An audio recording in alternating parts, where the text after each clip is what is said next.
Bismillahirrahmanirrahim. Assalamualaikum warahmatullahi wabarakatuh. Innal hamdalillah nahmaduhu wa nasta'inuhu wa nastaghfiruhu wa nastahdihi wa na'udzu billahi min shururi anfusina wa min sayyiati a'malina. Man yahdihillahu fala mudilla lahu wa man yudlil falan tajida lahu waliyan mursyida. Wa ashhadu an la ilaha illallah wahdahu la syarika lah wa ashhadu anna Muhammadan abduhu wa rasuluh alladzi la nabiyya wa rasula ba'dah. Allahumma salli wa sallim wa barik ala nabiyyina wa habibina wa qudwatina Muhammad ibn Abdullah sallallahu alaihi wasallam wa ala alihi wa ashabihi wa man tabi'ahu bi ihsanin ila akhiril anam. Allahumma anzilir rahmata wal maghfirata was sihhata was salamata wa ziyadatal ilmi wal barakata wal hidayata wat taufiqa alaina fi hadzal majlis.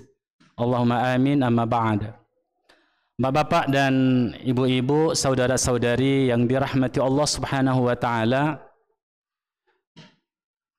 malam terakhir dari kajian kita sebelum untuk Ramadan, ya, menyongsong Ramadan kali ini, dan insyaallah kalau Allah berkenan kita akan mengaji lagi nanti pada bulan Syawal. Allahumma amin.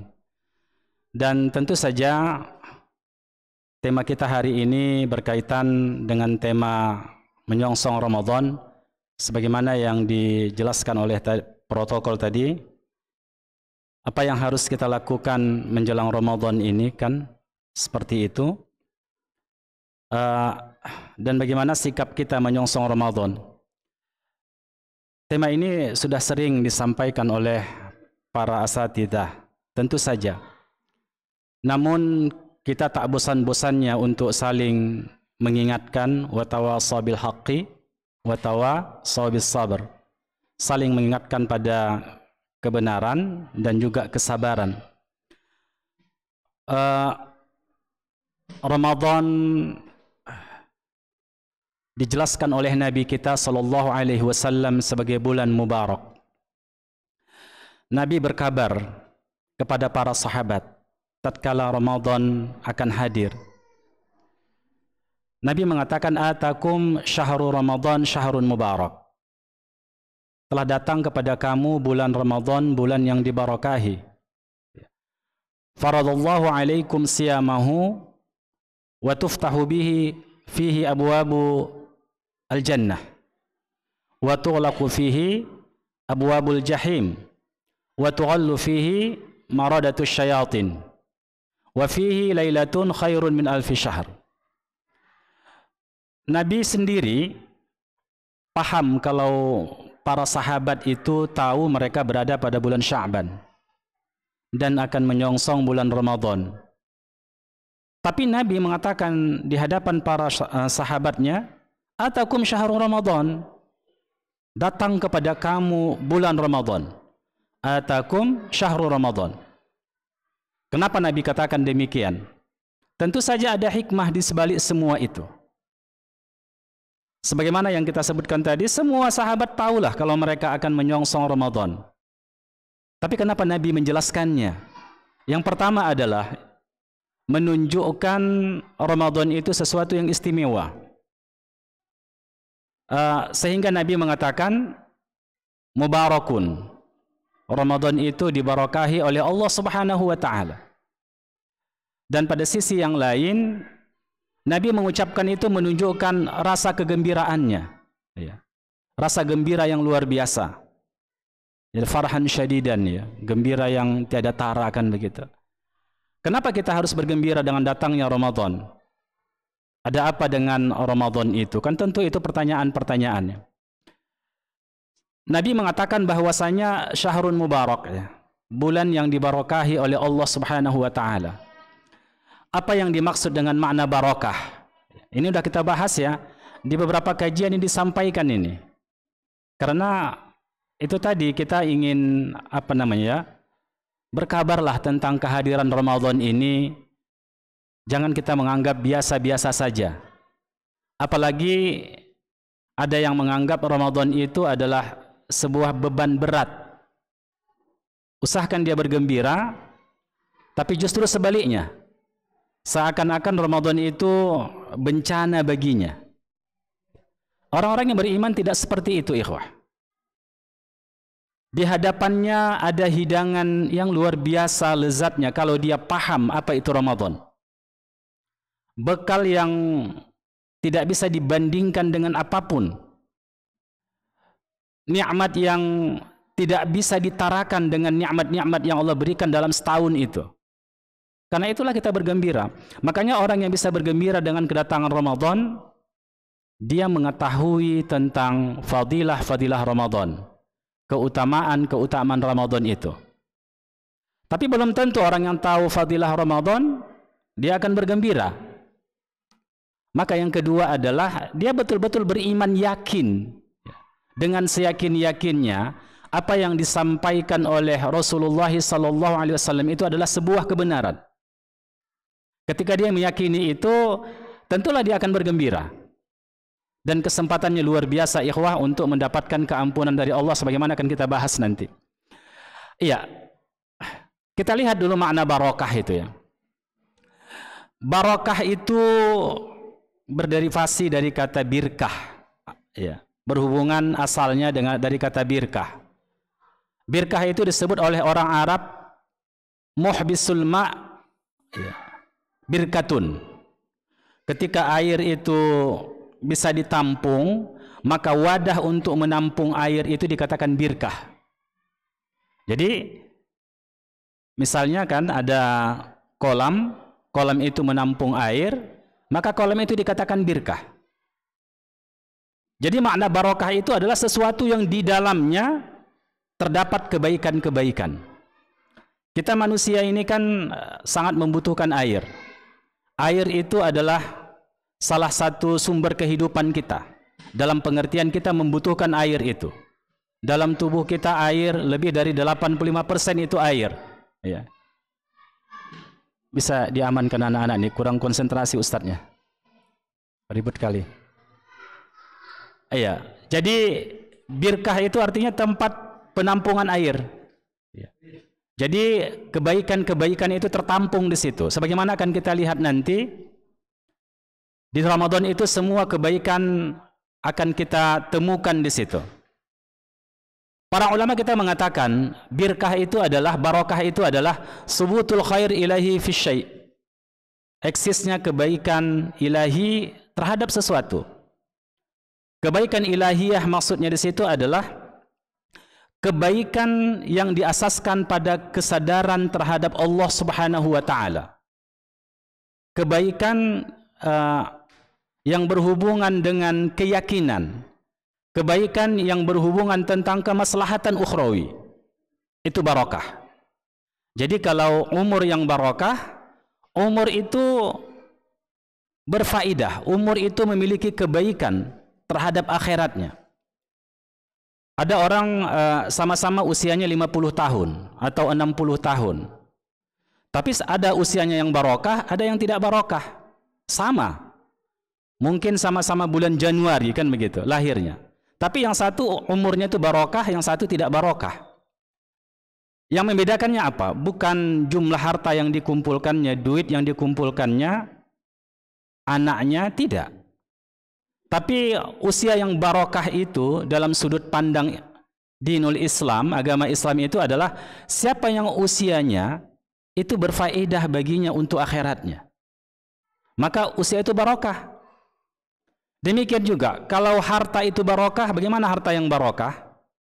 Orang sama-sama punya usaha yang sama, pendapatan yang sama. Tapi satu disebut dengan barokah, yang satu tidak. Apa standarnya? Subutul khair al-ilahi fi syai'i. Yaitu kita temukan di dalam hartanya itu yang satu ini hartanya itu berfaedah untuk akhiratnya. Tapi yang satu tidak. Maka harta yang pertama ini barokah, harta yang satu lagi ini tidak barokah. Ya. Demikian juga lagi ada orang sama-sama memiliki jabatan dan kedudukan. Tapi kedudukan yang ini diperolehnya dengan yang halal, kemudian hasil dari jabatannya itu untuk yang halal, dia melakukan yang halal, yang satu tidak. Maka jabatan yang satu ini barokah, yang satu lagi tidak barokah. Karena standar kita barokah itu bukan dunia, bukan pekerjaan barokah itu terus mengalir duit itu, bukan. Tetapi adalah bagaimana sesuatu yang kita peroleh dari Allah, dari nikmat Allah itu bisa menghantarkan kita mendapat kebaikan di akhirat. Subutul khair al-ilahi fi syai'i. Sebagaimana Allah firmankan, la fatahna alaihim barakatim minas sama'i wal ardi. Yaitu orang-orang yang beriman itu, maka Allah bukakan, kami bukakan kata Allah kepada mereka itu barakah dari langit dan bumi. Artinya apa? Mereka akan mendapatkan kebaikan dari Allah, diturunkan dari langit dan ditumbuhkan dari bumi. Jadi tidak tepatlah orang yang mengatakan bahwasanya satu keberkahan itu dari Allah Subhanahu wa taala ketika di daerah itu subur tanamannya, ya kan? Curah hujannya cukup, maka dikatakan negeri itu barokah. Belum tentu. Kalau itu tidak mendekatkan mereka kepada Allah, tidak berfaedah untuk ukhrawi mereka, maka tidaklah barokah. Jadi kita pun menginginkan ikhwah yang nanti Allah Subhanahu wa taala, usia kita ini adalah usia yang dibarakahi oleh Allah Subhanahu wa taala. Ya, usia yang dibarakahi oleh Allah Subhanahu wa taala. Baik. Kita akan melihat ya sisi-sisi keberkahan itu di dalam hadis Nabi sallallahu alaihi wasallam. Yang pertama, hadis Nabi sallallahu alaihi wasallam, kullu amali bini Adam lahu al-hasanat bi 10 amsalha ila 700 dhi'fin. Setiap amal anak Adam maka dia akan memperoleh satu kebaikan yang dilakukannya, dia akan memperoleh 10 kebaikan. Jadi satu salat dilakukannya, maka dia akan mendapatkan 10 kali pahala salat yang dia lakukan. Itu minimalnya. Begitulah Allah memberikan balasan bagi orang-orang yang bertakwa, bagi orang-orang yang beribadah. Sekali dia salat maghrib, maka pahalanya dilipat gandakan Allah terhadap orang tersebut 10 kali. Itu minimal yang Allah berikan. Bukan satu salat dibayar satu oleh Allah, tidak, tapi 10. Bisa saja sampai kepada 700 kali lipat Allah berikan. Sekali dia salat maghrib, maka Allah balasi sampai 700 kali dia. Satu masjid yang dibangunnya itu dibalasi oleh Allah dengan pahala 10 masjid. Bahkan bisa sampai 700 masjid dia bangun, dicatatkan oleh Allah SWT pahalanya. Itu kan sesuatu yang luar biasa, ikhwah. Illa siyam, kecuali puasa. Kalau puasa tidak masuk dari kaidah ini. Kenapa? Karena Allah mengatakan dalam hadis qudsinya, ya, Nabi mengatakan dalam hadis qudsi, yaitu disandarkan kepada Allah Subhanahu wa taala, illa siyam, kecuali puasa. Maka puasa bukan 10, bukan 700. Tetapi fa innahu li wa ana ajzi bih, kata Allah. Maka puasa itu untukku dan aku yang akan membalasi. Artinya apa? Lebih dari 10, lebih dari 700. Dan kita tidak tahu betapa luas pahala yang Allah berikan kepada orang-orang yang berpuasa. Karena itulah Ramadan ini bulan yang luar biasa bagi orang-orang yang beriman ketika dia berpuasa pada bulan Ramadan itu. Karena Allah memberikan balasan yang tidak bisa kita hitung. Ya, tidak bisa kita ketahui apa yang akan Allah balaskan kepada dia. Sebab Allah mengatakan wa ana ajzi bih, akulah yang akan membalasnya. Artinya ini adalah nikmat yang surprise yang akan Allah berikan kepada orang tersebut. Ya. Sebagaimana diriwayatkan oleh Imam Al-Bukhari. Karena itulah ikhwah yang dirahmati Allah Subhanahu wa taala, kita di kampung kita ini kan satu-satu sahabat kita sudah wafat. Iya kan? Usia kita tidak tahu. Ada yang muda berangkat, ada yang pantas berangkat. Sebenarnya nggak ada yang pantas berangkat, iya kan? Artinya begini, sudah usia tua dia wafat, ada yang masih muda wafat, ada yang sedang-sedang wafat. Jadi ikhwah rahmati Allah Subhanahu wa taala, kalaulah Ramadan ini tidak diambilnya manfaat yang luar biasa dari puasa itu, artinya kan dia sangat rugi ini. Dia tidak mendapatkan fadilah wa ana ajzi bih itu. Bahwasanya akulah yang akan membalas, kata Allah Subhanahu wa taala. Kemudian yang kedua, syahrul qiyam, yaitu bulan didirikannya qiyamul lail. Nabi bersabda, "Man qama Ramadan imanan wa ihtisaban, ghufira lahu ma taqaddama min dzambi." Jadi barang siapa yang qama, maksudnya qiyamul lail. Siapa yang qiyamul lail pada malam Ramadan imanan wa ihtisaban, dengan iman dan ihtisab, dengan keyakinan dia dan dia berharap ridho dari Allah. Apa yang Allah berikan kepadanya? Sebagaimana disabdakan oleh Nabi kita Muhammad SAW, ghufira lahu ma taqaddama min dzambi. Diampunkan baginya dosa-dosa dia yang telah lalu. Coba bayangkan, usia kita sekarang ada yang 55 tahun, ada yang 60 tahun, mungkin ada sudah 70 tahun lebih, iya kan? Ada yang masih muda kan begitu ya, ada 10 tahun, ada yang berapa tahunnya, 20 tahun, 25 tahun kan begitu. Tapi sekali lagi kita nggak tahu kita ajal kita di mana. Setiap hari kita menumpuk dosa sebenarnya tanpa kita sadari. Kadang-kadang dosa lisan, dosa mata, dosa mulut, dosa kaki, dosa tangan. Banyak sekali dosa yang kita lakukan. Bertumpuk dosa itu. Tapi itulah kasih sayang Allah kepada hamba-hambanya. Diciptakannya 1 bulan untuk menghapuskan semua dosa itu.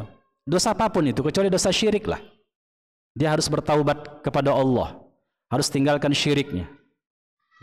Tapi dosa-dosa yang lain Allah ampunkan dosanya. Kecuali juga dosa yang berhubungan dengan manusia. Ya. Menzalimi manusia, dia harus istihlal. Ya. Dan dia bertaubat kepada Allah Subhanahu wa ta'ala. Jadi kata Nabi kita, ghufira lahu ma taqaddama min dzambi. Diampunkan semua dosa-dosanya itu. Kalau sudah diampunkan dosa kita, ringanlah kehidupan kita kan, ringanlah badan kita, ringanlah hati kita untuk taat kepada Allah Subhanahu wa taala. Maka terasa nanti pasca Ramadan itu terasa badan itu ringan, bukan karena berpuasa ya, berkurang timbangan. Artinya secara kejiwaan enak rasanya beribadah itu. Setelah pasca Ramadan. Kenapa? Karena memang Allah ampunkan dosa-dosa mereka. Allah ampunkan. Dan orang yang berpuasa biasanya adalah orang-orang yang ikhlas karena Allah. Iya. Kalau dia misalnya istilah kita orang Medan ini berondok-rondok di situ, makan dia pasti tak puasa lagi dia kan begitu. Jadi seperti itu ikhwah rahmati Allah SWT. Maka wa ana ajzi bih, kata Allah ya. Maka ghufira lahu ma taqaddama min dzambi, diampunkan Allah semua dosa-dosanya yang telah lalu. Jadi saya juga ingin kembali di pengajian lain juga saya sebutkan ini kisah dari 2 orang sahabat Talhah bin Ubaid. Jadi Talhah bin Ubaid itu dia memiliki 2 orang sahabat, yaitu dari Makkah, orang Quraisy, datang ke Madinah, mendengar Islam sudah berkembang di Madinah dan mereka tertarik masuk Islam. Lalu mereka sampai ke Madinah dan ditampung oleh Talhah, tinggal di rumahnya, bersyahadat keduanya. Lalu setelah masuk Islam, ajakan untuk berjihad datang dari Nabi kita Muhammad. Jelaskan apakah itu perang Badar atau perang Uhud atau perang Khandaq. Tapi berjihadlah. Jadi salah seorang dari 2 sahabat yang menjadi tamu Talhah bin ini wafat di medan pertempuran. Wafat di medan pertempuran. Yang satu lagi masih hidup. Ketika wafat di pertempuran tentu setiap sahabat paham itu. Jadi Rasul Amal itu seorang ada di medan sebenarnya. Wafat di medan jihad. Itulah Rasul Amal. Kenapa? Karena orang yang berjihad itu pasti yang betul-betul kepada Allah Subhanahu wa taala ya. Dia meyakini, dia sampai mengorbankan jiwanya, hartanya dan jiwanya untuk Allah Subhanahu wa taala. Maka itu puncak daripada keimanan seseorang. Sanggup dia menggadaikan itu. Balasannya tentu surga. Ya, balasannya tentu surga. Dan bahkan di alam barzakh, orang-orang yang mati syahid itu hidup. Hidup, ya. Tentu bukan hidup dengan jasadnya, tapi hidup dalam alam barzakh. Dan Allah kasih mereka rezeki. Beda dengan orang yang bukan mati syahid. Itu berbeda. Ada yang mereka di paruh burung hijau, mereka terbang dari surga, di surga itu dari pohon ke pohon, dari ke tempat yang lain. Karena jasadnya kan masih tertanam. Ada juga yang ditidurkan sampai hari kiamat. Tapi orang yang mati syahid tidak. Mereka punya kehidupan di alam barzakh. Wala sabina qutilu ahya'un 'inda rabbihim yurzaqun. Jangan kamu mengira bahwasanya orang-orang mati di medan jihad itu, di jalan Allah itu adalah mati, bukan. Orang yang berperang dan wafat di medan jihad itu mati, tidak. Balhum, bahkan mereka hidup. Yurzaqun, kata Allah, diberi rezeki mereka, hidup mereka. Orang yang mati syahid itu. Kan luar biasa pahalanya. Itu sahabat paham itu. Lalu setahun berikutnya, maka wafat pula sahabat yang satu lagi. Jadi kedua orang ini wafat. Tidak berselang lama, hanya 1 tahun. Tapi yang satu ini sempat memasuki bulan Ramadan. Yang satu ini. Lalu karena sayangnya dan cintanya kepada sahabat ini, Thalhah bin Ubaid pun bermimpi. Mereka bertiga berada di pintu. Kira-kira begitu ya, berada di pintu surga. Lalu yang pertama sekali yang dipersilakan untuk masuk surga itu siapa? Siapa kira-kira?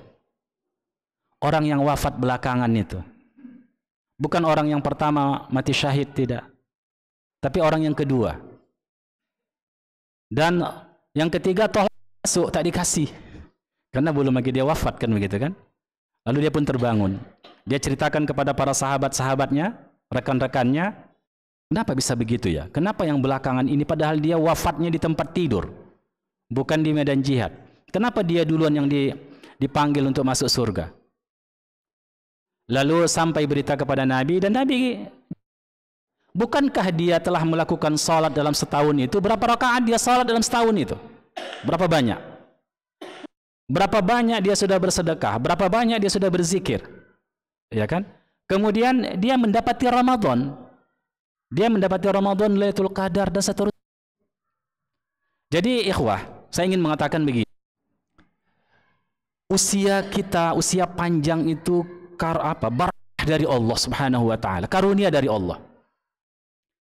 Usia panjang itu karunia dari Allah Subhanahu wa taala. Coba lihat dua orang ini, satu panjang usia, satu tidak. Yang 1 tahun belakangan yang wafat itu, dia bisa melakukan amal-amal kebaikan lebih banyak daripada yang pertama, walaupun itu mati syahid. Iya. Karena itulah, jangan sia-siakan usia kita. Kehidupan kita itu, umur kita itu dirangkai dari 1 detik ke detik-detik berikutnya. Itulah usia kita. Dan usia itu adalah amanah yang Allah berikan kepada kita. Dan usia itu nanti akan ditanya kita. Bahkan yang pertama ditanya nanti di akhirat, yang ditanya apa? An umrihi, tentang usianya. Fima afnah, kemana itu dia habiskan usianya? Ditanya. Makanya para salaf itu ikhwah, mereka tidak banyak membuang-buang waktunya.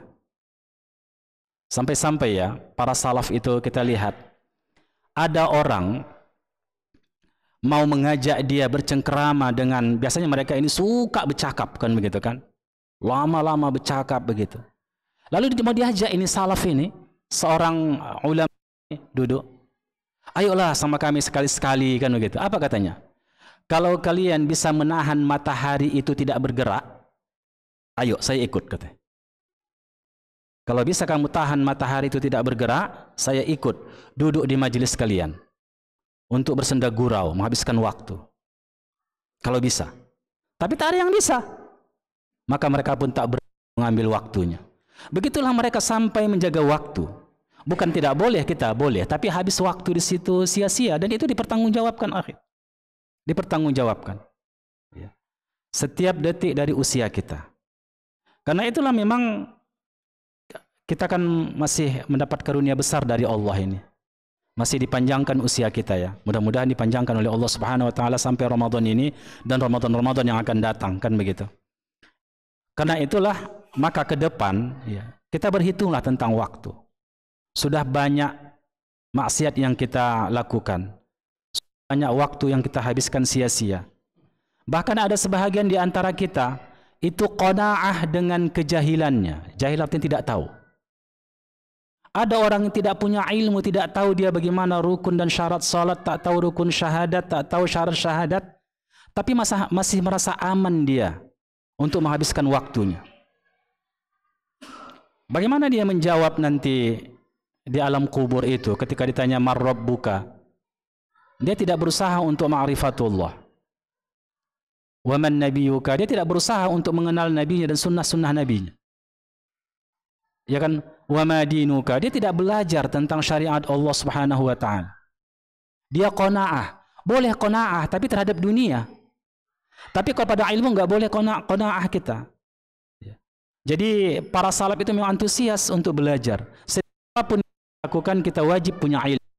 Wajib punya ilmu. Karena itulah ikhwah rahmati Allah Subhanahu wa taala, kalau kita melihat para salaf ya, itu sampai-sampai Syekh Islam Ibnu Taimiyah, mohon maaf ya, ada yang meriwayatkan begini. Dia punya cucu ya. Ketika dia ke hammam itu kamar mandi, dia takut habis waktunya di kamar mandi itu tanpa berfaedah. Iya kan? Padahal itu kan doruri manusianya itu kan.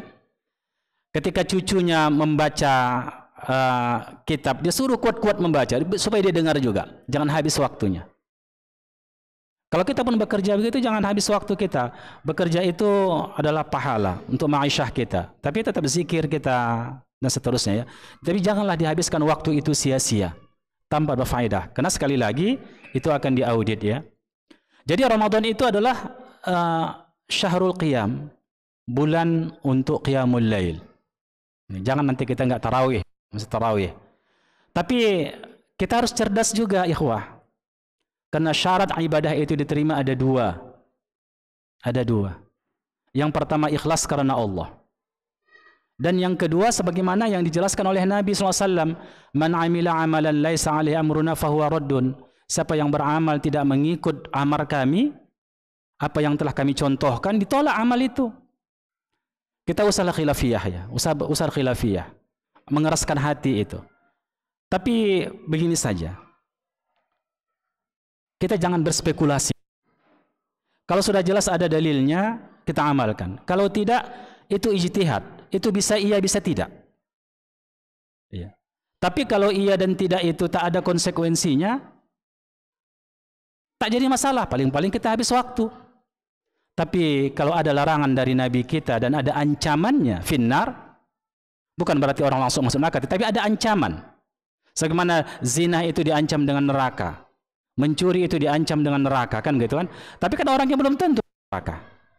Kalau dimaafkan oleh Allah, diampunkan oleh Allah kan begitu. Tapi diancam. Jadi karena Ramadan itu betul-betul ini ya, betul-betul kita butuhkanlah untuk amal ibadah. Maka kita jangan berspekulasi lah. Kita carilah amal-amal yang betul-betul ada nasnya dari Al-Quran dan Nabi kita Sallallahu Alaihi Wasallam. Dan juga kita semua sudah paham Allah mengatakan qul in kuntum tuhibbunallaha fattabi'uni yuhibbukumullah wa yaghfir lakum dzunubakum wallahu ghafurur rahim. Katakan wahai Muhammad, jika kamu mencintai Allah. Ali Imran 31 itu. Kalau kamu mencintai Allah, ikuti aku. Yani ikuti sunnah-sunnahku. Baru yuhibbukumullah, barulah Allah mencintai kamu. Kalau tidak, amal kita enggak dicintai oleh Allah Subhanahu wa taala. Kecuali kita tidak tahu, tak ada guru kita. Iya kan? Jadi ikhwah, begini. Kalau kita beramal itu di bawah intimidasi psikologi, kejiwaan. Enggak enak beramal begitu. Maksud saya begini. Mungkin kita sudah tahu ilmunya. Tapi karena pertimbangan kita adalah manusia, kalau saya nanti begini, saya akan ditinggalkan oleh jamaah. Saya akan diboikot. Saya akan dikatakan begitu dan begini. Iya kan? Akhirnya dia sudah tahu ilmunya, dia tidak lakukan. Ini lebih berat lagi dosanya. Lebih berat dosanya. Dan cobalah kita belajar tentang orang-orang yang sudah wafat. Ada orang yang sangat loyal dengan kawannya, sangat loyal dengan masyarakat. Ketika dia wafat, apa yang mereka lakukan untuk dia? Hari pertama, kedua, ketiga mereka masih menyebut namanya. Coba hari keempat, kelima, ketujuh mereka tak sebut lagi. Sebesar apapun jasa orang itu, dia akan dilupakan. Dan mereka tidak akan bisa membantu dia di alam barzakh. Karena itulah ikhwah, beramal itu dengan ilmu lillahi ta'ala, bukan karena manusia. Lillahi ta'ala. Karena kitalah semua nanti akan mempertanggungjawabkan semua itu di hadapan Allah Subhanahu wa ta'ala. Siapapun tidak akan bisa membantu kita, ikhwah. Siapapun tidak akan bisa. Oleh sebab itulah maka belajarlah kita, kalau sudah punya ilmu amalkan. Iya. Dan tak usah kita bertengkar-tengkar khilaf-khilafiyah ya, untuk mengeraskan hati, tidak. Tapi sekali lagi selamatkan masing-masing diri kita. Karena Allah mengatakan, qu anfusakum wa ahlikum nara. Selamatkan diri kamu dulu. Baru keluarga kamu dari api neraka. Jadi ini penting bagi kita ikhwah ya, yang rahmati Allah Subhanahu wa taala. Yang berikutnya tilawatul Quran.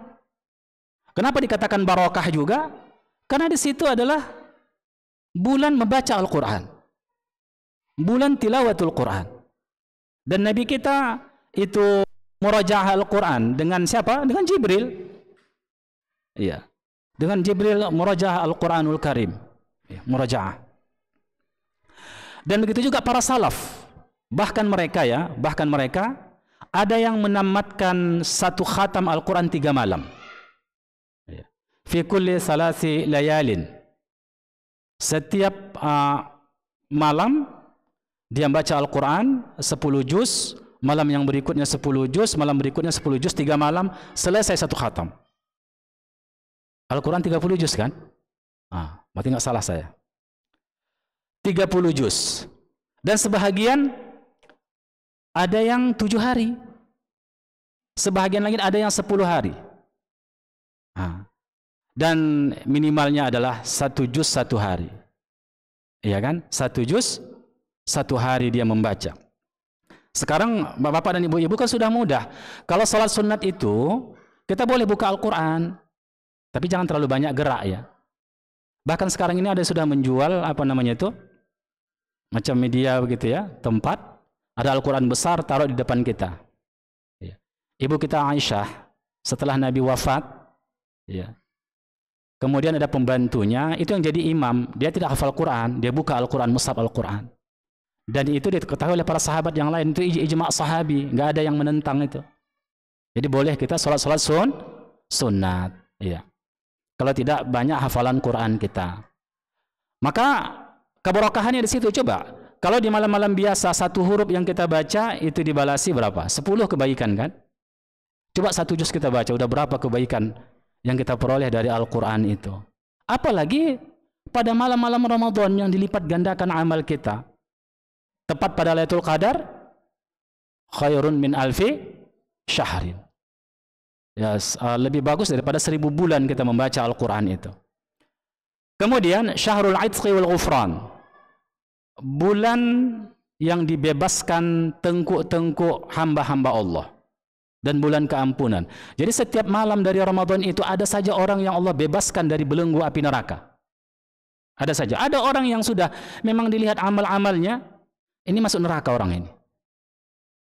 Melihat masa lalu yang buruk, ya kan? Preman, segala-galanya lah. Masa yang buruk, kelam sekali. Tapi bisa saja dia pada malam Ramadan itu dihapuskan Allah semua dosa-dosanya, dilepaskan belenggunya, belenggu neraka itu, dimasukkan ke dalam surga dia. Kalau dia wafat, dia bertaubat pada Ramadan itu. Walaupun orang menganggap dia hina, ini masa lalu kelam ini. Tapi tidak setiap orang yang dianggap oleh manusia itu hina di depan Allah hina, tidak. Maka jangan kita mengklaim, menjengkali ada orang dulu ahli maksiat, orang yang dari dunia gelap kan begitu, lalu kita klaim ini ahli neraka. Tak boleh. Bisa saja dia masuk surga, kita yang masuk neraka. Na'udzubillah. Kenapa? Karena ikhwah yang dirahmati Allah, yang mengampunkan dosa itu bukan kita tapi Allah. Dan Allah setiap malam Ramadan itu ada bonus bagi hamba-hambanya, dibebaskan mereka dari api neraka. Mudah-mudahan kita lah di antaranya itu kan. Dia bertaubat Ramadan itu, menangis, dia minta ampun dia kepada Allah, memang takut di api neraka itu. Diampun Allah dosa-dosanya. Bahkan satu Ramadan dengan Ramadan yang lain itu mukaffiratu ma bainahunna idza jitanabal kabair. Bahkan satu Ramadan dengan Ramadan berikutnya itu menghapuskan dosa-dosa mereka kalau mereka meninggalkan dosa-dosa besar. Ya. Baik. Kemudian bulan Ramadan itu adalah syahrus sadaqat wal ihsan. Bulan bersedekah dan bulan berbuat baik. Ya. Kalaupun kita sukar untuk bersedekah harta, tapi apa yang mampu kita bersedekah? Minimalnya sedekah senyum saja kepada orang. Asalkan ada orang nampak kita senyum kita. Iya kan?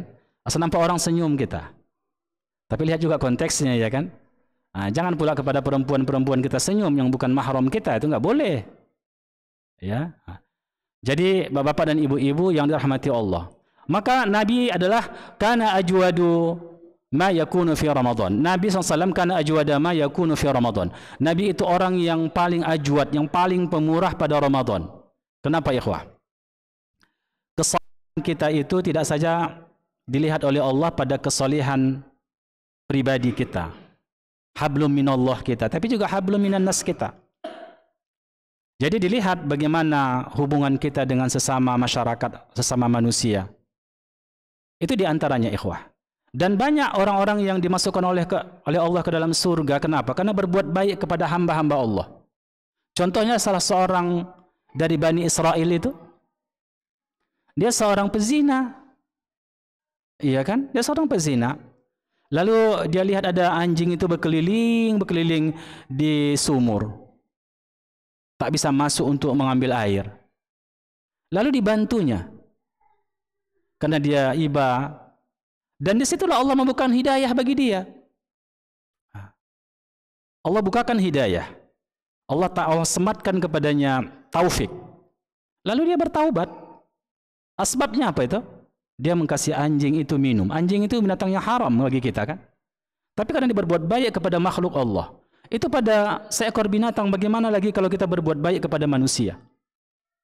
Tentu jauh pahala lebih bagus. Dan ikhwah rahmati Allah Subhanahu wa taala, kita juga jangan mengatakan berbuat baik itu hanya bentuk materi, tidak. Tapi juga ilmu. Seorang yang paling baik kepada sahabatnya, kepada masyarakatnya adalah ketika seseorang itu menasihati mereka untuk keselamatan akhirat mereka. Kalau perkara dunia saja kita berbuat baik dibalasi Allah Subhanahu wa taala dengan surga, apalagi kalau kita menyelamatkan, tanda petik menyelamatkan akhiratnya. Walaupun mungkin orang yang kita nasihat itu tidak suka, kan begitu, tapi kita sudah melakukan hak-hak mereka. Hak mereka mendapatkan kebaikan dari kita, mendapatkan pencerahan dari kita, mendapatkan dakwah dari kita. Walaupun mereka tidak suka. Tapi itu adalah kebaikan yang luar biasa. Makanya nanti kita punya keluarga, ada yang belum hijrah, kan begitu ya.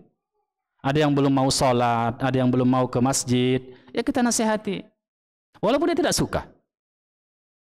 Tentunya dengan cara hikmah, kan begitu. Walaupun tak suka dia. Itu antara dia dengan Allah.